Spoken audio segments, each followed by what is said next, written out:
हाँ भाई, so this is part 15 chapter 1 variations का, जिसमें हमें कवर करना है इंटेलिजेंस इन इंडियन ट्रेडिशन। सो देखो, जब हम नॉर्मली इंटेलिजेंस बोलते हैं, ठीक है, तो दिमाग में आपका इंस्टेंटली आता है मैथ सॉल्व करना, पजल्स क्रैक करना, या फिर कोई ट्रिकी टेक्नोलॉजी हैंडल करना, मतलब एकदम आईक्यू टेस्ट वाली वाइब।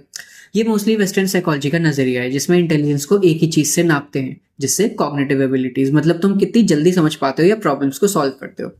लेकिन सीन ये है कि इंडियन ट्रेडिशन इसमें एकदम अलग गेम खेलता है। यहाँ इंटेलिजेंस को सिर्फ दिमाग चलाना नहीं, बल्कि एक holistic approach, over all approach से देखा जाता है कि आप दिल, सोशल लाइफ, बिहेवियर, सारी चीजों को एक साथ मैनेज करके ही इंटेलिजेंट बनते हो।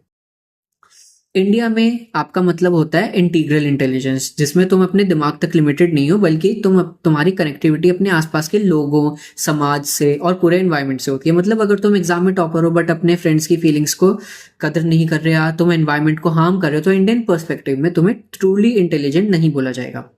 यहाँ इंटेलिजेंस को समझने के लिए एक बड़ा वर्ड यूज होता है, जो कि होता है आपका बुद्धि।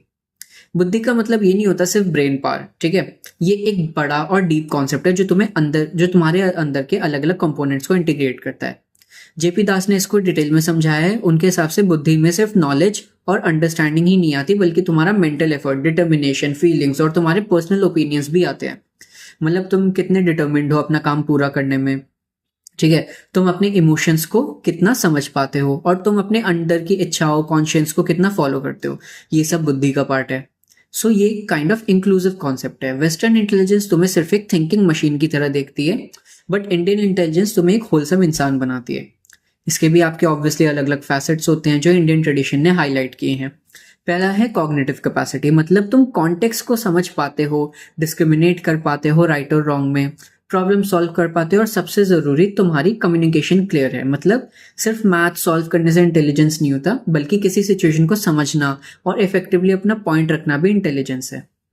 फिर आता है तुम्हारा दूसरा, सोशल कॉम्पिटेंस। ये एकदम इंडियन कल्चर का काफी सेंट्रल पार्ट है। मतलब तुम समाज की रिस्पेक्ट करते हो, एल्डर्स का मान रखते हो, यंगर की हेल्प करते हो, ठीक है। ये सारी चीजें इंपॉर्टेंट होती है। फिर जैसे कोई इंसान अपने आइडियाज में तो स्मार्ट है, लेकिन दूसरे की बात को समझने का पेशेंस नहीं रखता, तो वो इंडियन ट्रेडिशन के हिसाब से सिर्फ हाफ इंटेलिजेंट माना जाएगा। तीसरा है इमोशनल कॉम्पिटेंस, मतलब तुम अपने इमोशंस को रेगुलेट कर पाते हो या नहीं। तुम गुस्से में अपने कंट्रोल लूज कर देते हो, या फिर शांति से हैंडल कर लेते हो।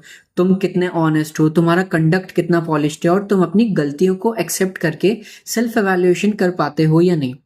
मतलब अपने इमोशंस को समझना और मैनेज करना भी इंटेलिजेंस का पार्ट है। देन आता है आपका ऑन्टरप्रेन्योरियल कॉम्पिटेंस, मतलब तुम कितने परसिस्टेंट हो, कितना पेशेंस है तुम्हारे अंदर, तुम कितना मेहनत कर सकते हो अपने गोल को अचीव करने के लिए, और कितने विजिलेंट हो अपने एनवायरनमेंट के लिए। ये वो चीजें हैं जो तुम्हें एक प्रोएक्टिव इंसान बनाती है, जो सिर्फ सोचता ही नहीं है बल्कि एक्चुअल काम करता है। तो इंडियन इंटेलिजेंस में मल्टी डायमेंशनल चीज़ें होती है, आपकी सिर्फ एग्जाम के मार्क्स पे या फिर लॉजिकल पजल सॉल्व करके इंटेलिजेंस नहीं होती है। ट्रू इंटेलिजेंस तभी आपकी मानी जाएगी जब आप अपने इमोशंस को, बिहेवियर को, सोसाइटी के साथ रिलेशनशिप को, ठीक है, सबको एक बैलेंस में लेके चलोगे। एक हॉलिस्टिक ग्रोथ आपके दिल, दिमाग और आपके सोसाइटी के साथ, right. So that was all for the 15th part. I will see you in the 16th one. ठीक है, बाय बाय यार।